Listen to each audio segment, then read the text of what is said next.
Bonjour, retour du journal anonyme pour parler du convoi pour la liberté. Et pour cela, exceptionnellement, nous avons l'immense honneur d'avoir interviewé sur notre plateau Marlène Schiappa, la ministre de La République En Marche. Vidéo.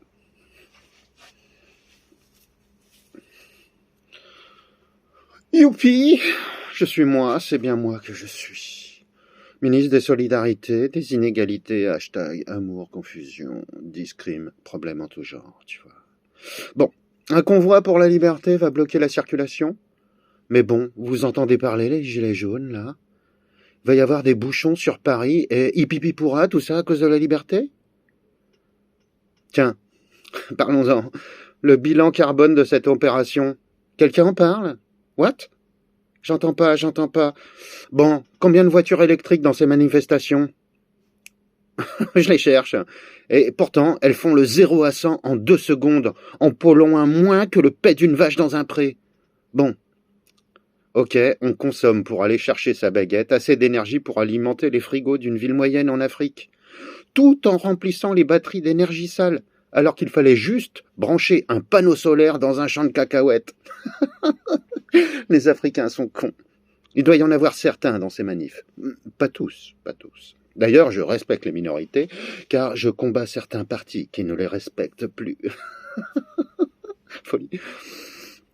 Je connais les gens qui viennent à ces manifs. C'est une très faible minorité de la population qui n'aime pas le président Macron, car lui, il prend ses responsabilités de chef d'État. Chef d'État de l'une des plus grandes puissances mondiales. Ça le fait chier. C'est pour ça que le président a décidé de les emmerder, d'ailleurs. Allez, énergie. Bon, je remonte un peu mes grosses gougoutes. Énergie, on se disperse pas. Allez, on lève les bras pour Macron, on s'infuse, on ressent la République. Oui, elle est là, elle marche. L'entendez-vous? 24%, 67%, 98% comme le Pfizer. Oh, je suis folle. Bon, oublions ces histoires de gens qui n'aiment pas Macron. Il va y avoir personne à ces manifs. 1 millier de personnes tout au plus. Monsieur Darmanin, qui, par ailleurs, est un homme brillant et possède une droiture morale de toute pudeur, nous a confirmé qu'il maîtrisait la situation et que la circulation resterait fluide jusqu'au présidentiel.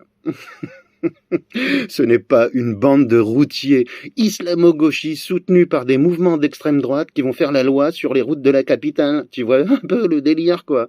Nous allons instaurer dès demain, mes chers confrères députés, d'autres lois martiales nous permettant de gouverner cette démocratie à son terme et ainsi de détruire tous les véhicules diesel. Il y en a là-dedans, hein.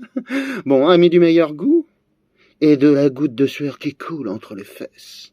Bonsoir.